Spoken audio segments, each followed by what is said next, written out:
নমস্কাৰ সকলোকে। আৰু আজি বহুত ডাৱৰীয়া, ইমান বৰষুণ দিলে, ঠাণ্ডা কৰিছে।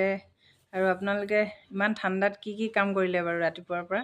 আৰু মাইকী মানুহৰ কিন্তু কাম থাকে বাৰু ৰাতিপুৱা কামখিনি, কিন্তু তাৰ বাকীখিনি কি কৰিলে বাৰু?